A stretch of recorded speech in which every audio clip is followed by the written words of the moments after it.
Sobat Maestro, sesaat lagi kita akan bersama-sama mengikuti ibadah raya Minggu GBI Sukawarna. Selamat mendengarkan.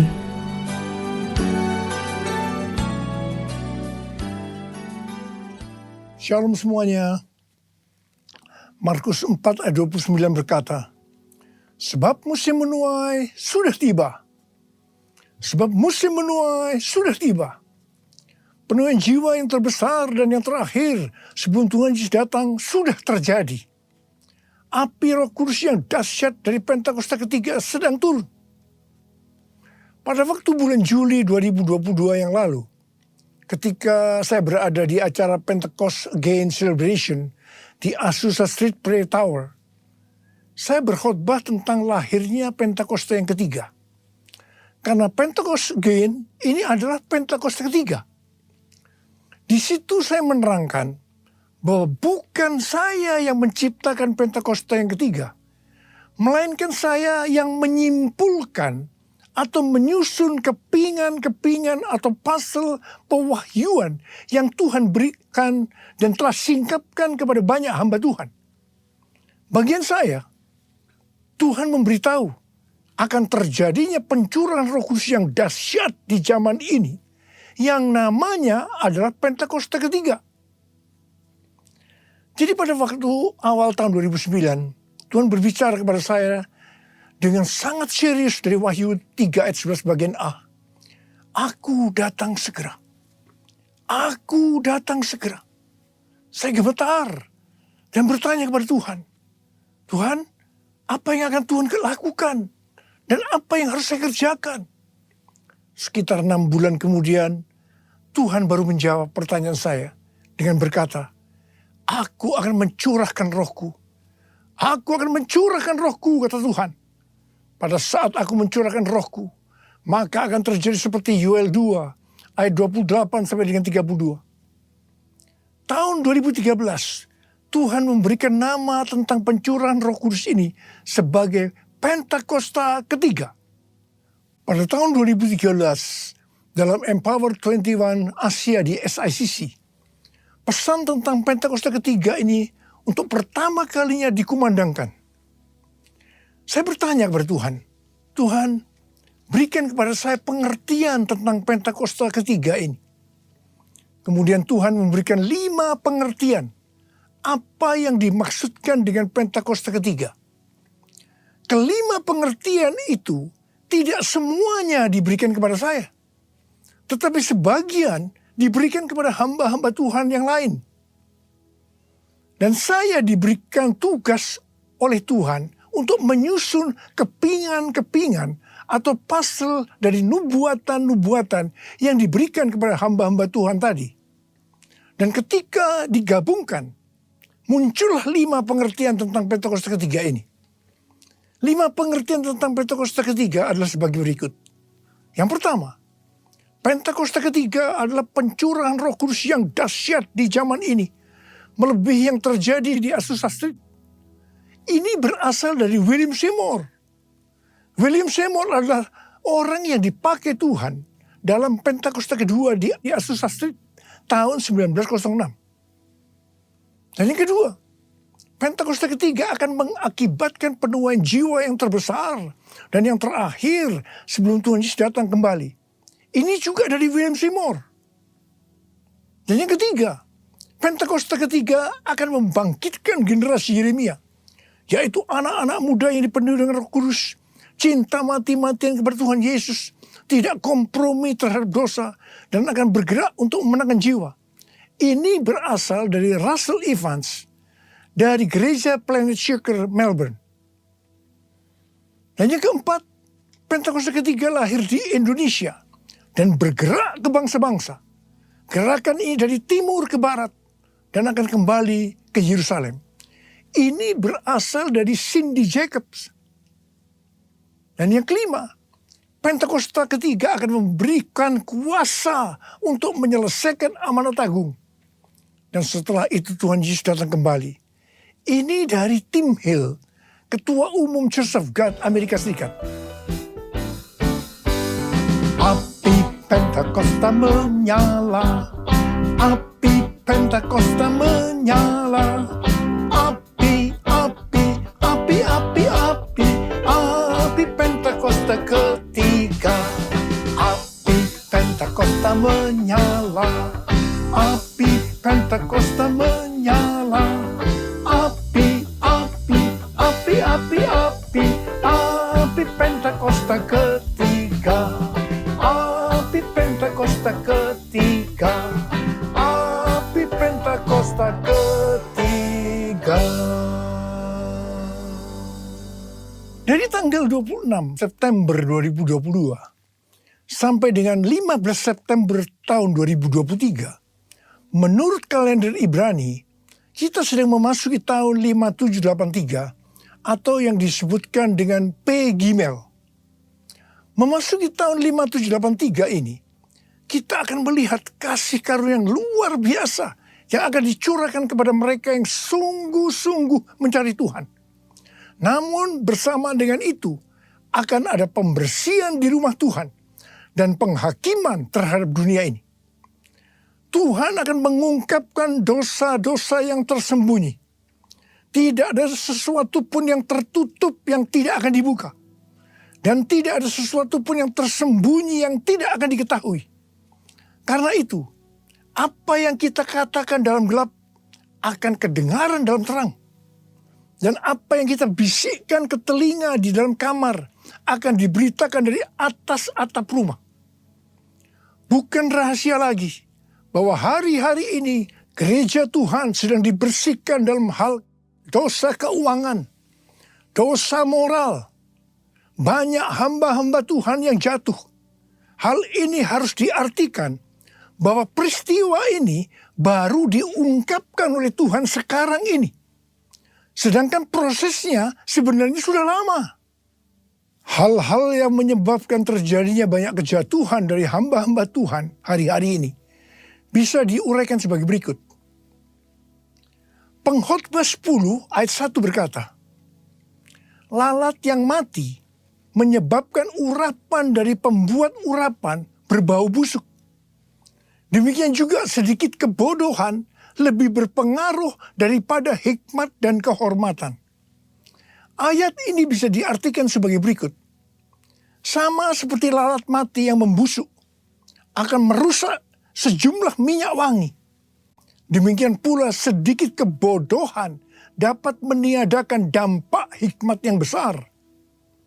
Rencana yang bijaksana dapat dibuat, tetapi seorang yang membuat sedikit kebodohan dapat merusak seluruhnya. Rencana dalam mengikut dan melayani Tuhan yang dilakukan dengan baik, tetapi karena membuat sedikit kebodohan, membuat hancur secara keseluruhan.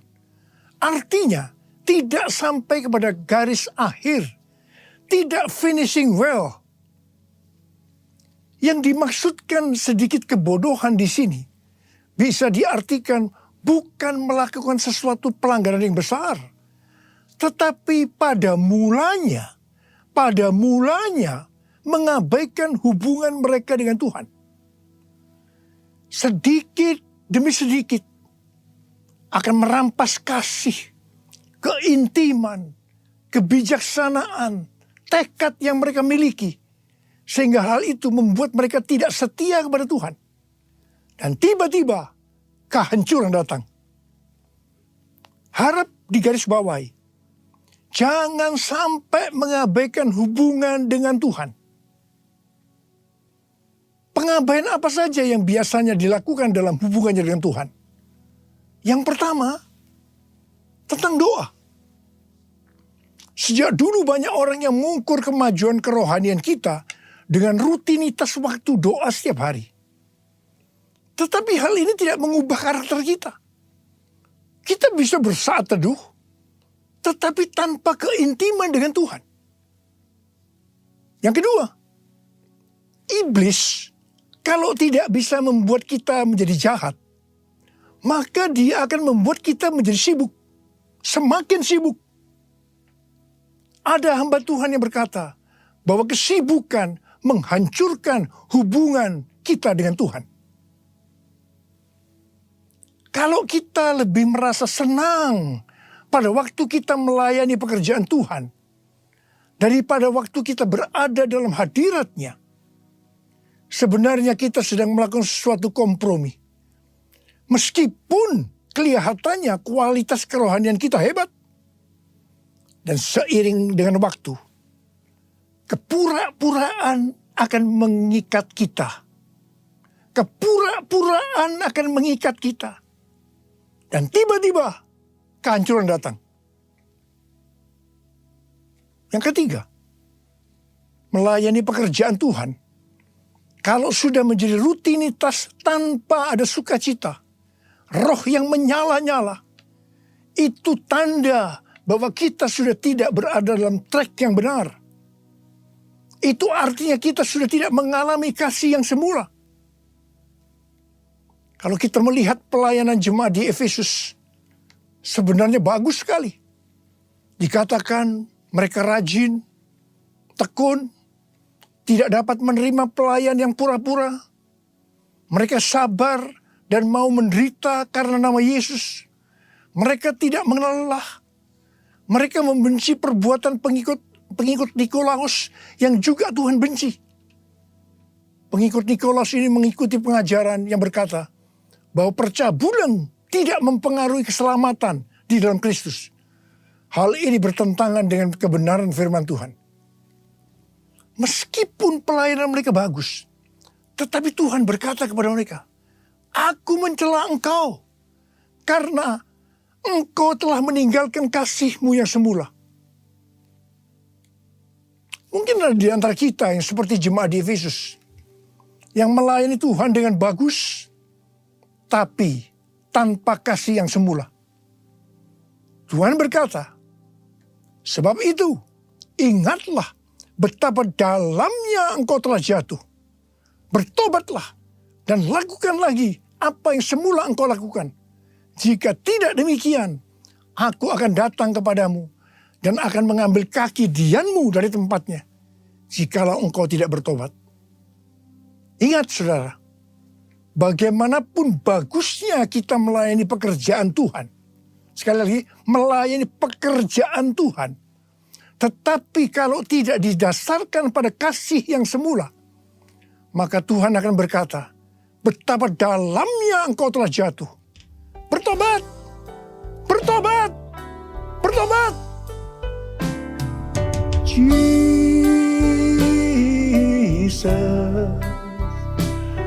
Lord Jesus,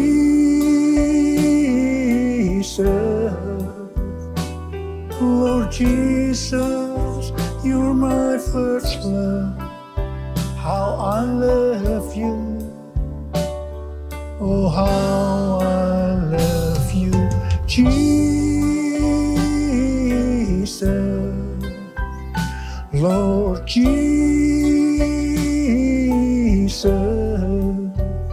Lord Jesus, you're my first love. How I love you. Oh, how I love you, Lord. 1 Yohanes 5 ayat 16 dan 17 berkata, "Kalau ada seorang melihat saudaranya berbuat dosa, yaitu dosa yang tidak mendatangkan maut, hendaklah ia berdoa kepada Allah, dan Dia akan memberikan hidup kepadanya, yaitu mereka yang berbuat dosa yang tidak mendatangkan maut." Ada dosa yang mendatangkan maut.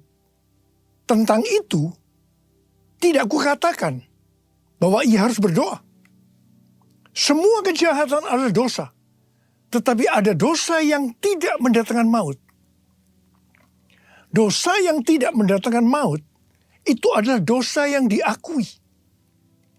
Sedangkan dosa yang mendatangkan maut adalah dosa yang tidak diakui. Dosa yang tidak mau diakui di hadapan Tuhan akan mengeraskan hati kita. Hati yang keras lama-kelamaan tidak akan peka terhadap suara Roh Kudus. Dan itu ujungnya adalah maut. Ujungnya adalah maut.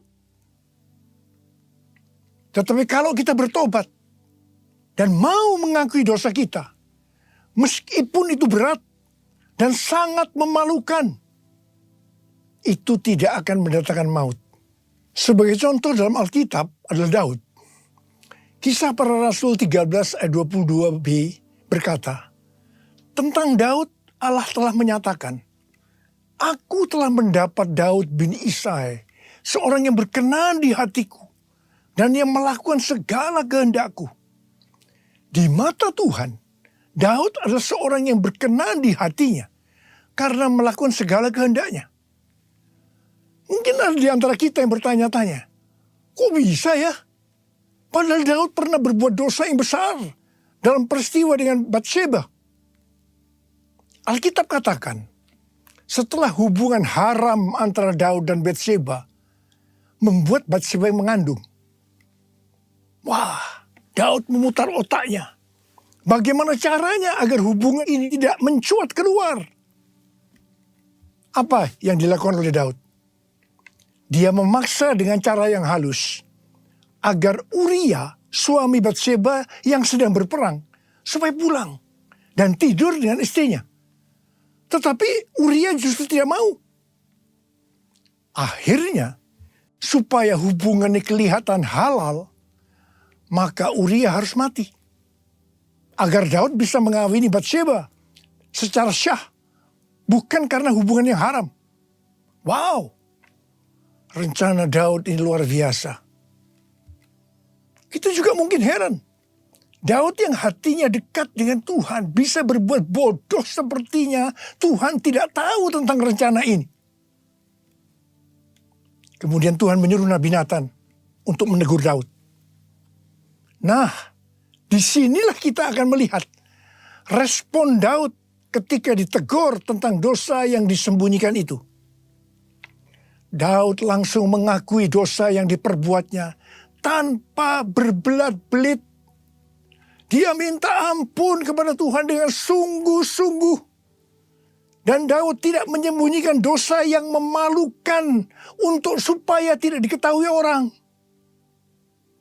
Justru kalau kita melihat dalam Mazmur 51, yang merupakan doa pengakuan dosa Daud ketika Nabi Nathan datang kepadanya setelah menghampiri Batsheba. Dengan terang-terangan Daud mengakui di ayat yang ke-6 dengan berkata, terhadap engkau sajalah aku telah berbuat dosa dan melakukan apa yang kau anggap jahat. Daud tidak ragu-ragu untuk mengumumkan bahwa dia adalah seorang pembunuh. Dan ayat 16 yang berkata, lepaskanlah aku dari hutang darah ya Allah, Allah keselamatanku. Sepengetahuan saya, tidak banyak orang yang seperti Daud. Banyak orang yang begitu ditegur dosanya, dia berbelat-belit. Apalagi kalau orang itu mempunyai posisi yang tinggi, lebih mudah untuk berbelat-belit. Dia tidak mengakui dosanya. Ingat, kalau kita melakukan seperti itu, Alkitab tadi katakan, itu dosa yang mendatangkan maut. Tetapi kalau kita mengakui dosa kita, meskipun itu dosa yang besar, memalukan, justru di mata Tuhan, itu merupakan dosa yang tidak mendatangkan maut. Tidak heran kalau kita melihat kehidupan Daud. Dia disebut orang yang berkenan di hati Tuhan. Karena dia melakukan segala kehendak Tuhan. Dan yang lebih hebat lagi, Alkitab katakan, Yesus disebut anak Daud. Saya akan ingatkan kepada saudara. Jangan menyembunyikan dosa. Sebab itu akan diungkapkan oleh Tuhan dengan cara yang tidak bisa kita mengerti.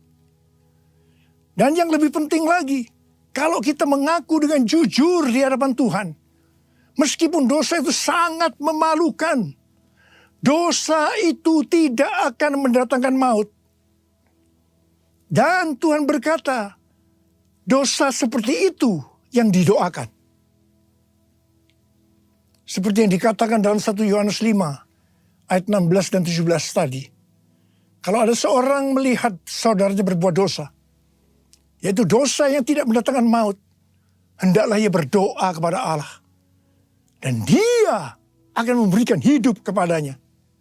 Yaitu mereka yang berbuat dosa yang tidak mendatangkan maut. Ada dosa yang mendatangkan maut. Tentang itu tidak kukatakan bahwa ia harus berdoa. Saya mau berdoa buat saudara. Ada berapa banyak di antara saudara, Tuhan, ampuni saya Tuhan. Saya menyembunyikan dosa ini sejak lama Tuhan. Karena dosa saya ini memalukan.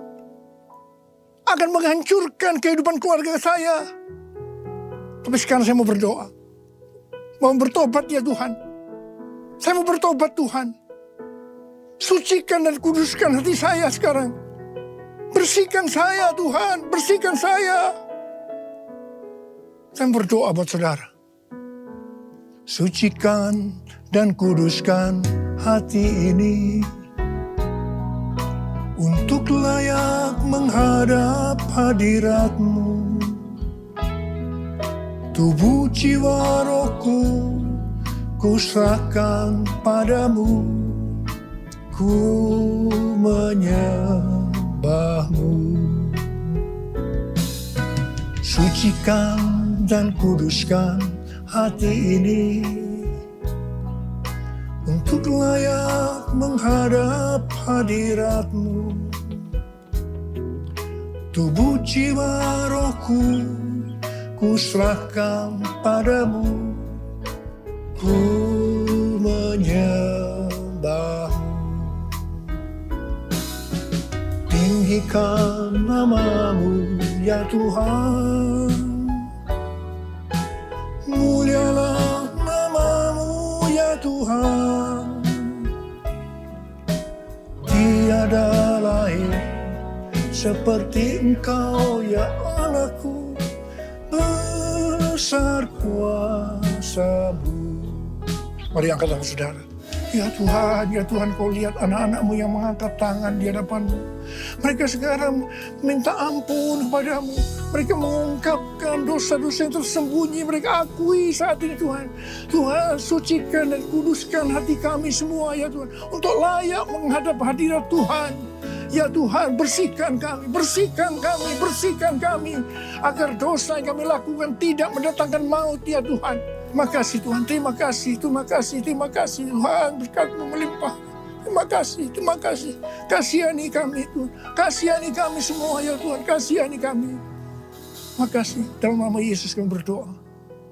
Amin. Mari saudara-saudara, kita akan masuk dalam perjamuan kudus. Sekarang mari kita angkat roti di tangan kanan kita tinggi-tinggi. Sebab apa yang telah kuteruskan kepadamu telah aku terima dari Tuhan. Yaitu bahwa Tuhan Yesus pada malam waktu ia diserahkan mengambil roti. Dan sesudah itu ia mengucap syukur atasnya. Dia memecah-mecahkannya dan berkata, inilah tubuhku yang diserahkan bagi kamu. Perbuatlah ini menjadi peringatan akan aku. Sudah dikasih Tuhan, bukankah roti yang kita pecah-pecahkan ini adalah persekutuan kita dengan tubuh Kristus? Mari kita makan dalam nama Yesus.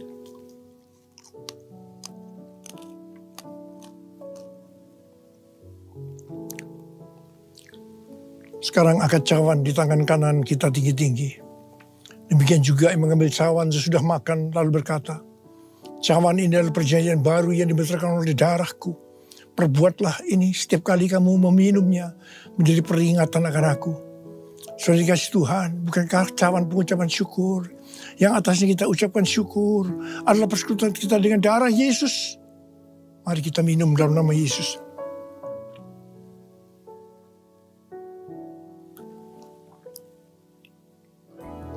Kami bersyukur ya Tuhan. Kami bersyukur ya Tuhan. Kamu berdoa buat anak-anak-Mu. Siapa yang membutuhkan kesembuhan? Siapa yang membutuhkan mujizat Tuhan? Angkat tangan saudara. Terima kesembuhan. Terima mujizat Tuhan. Terima. Terima kasih Yesusku. Terima kasih Yesusku. Puji syukur hanya bagi Tuhanku.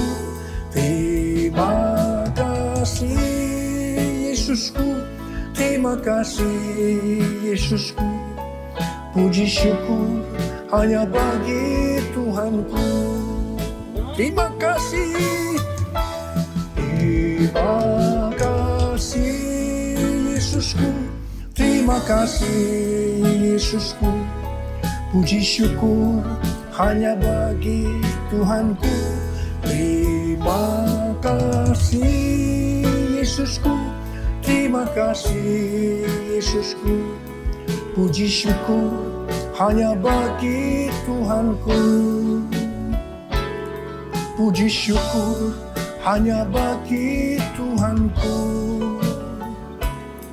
Puji syukur hanya bagi Tuhanku.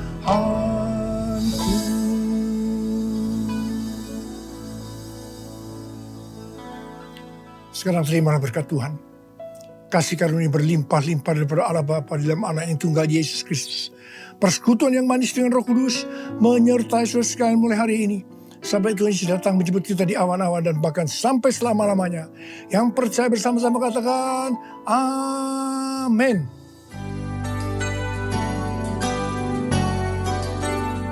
Sobat Maestro, Anda baru saja mengikuti ibadah raya Minggu GBI Sukawarna. Terima kasih atas kebersamaan Anda. Selamat hari Minggu dan Tuhan Yesus memberkati.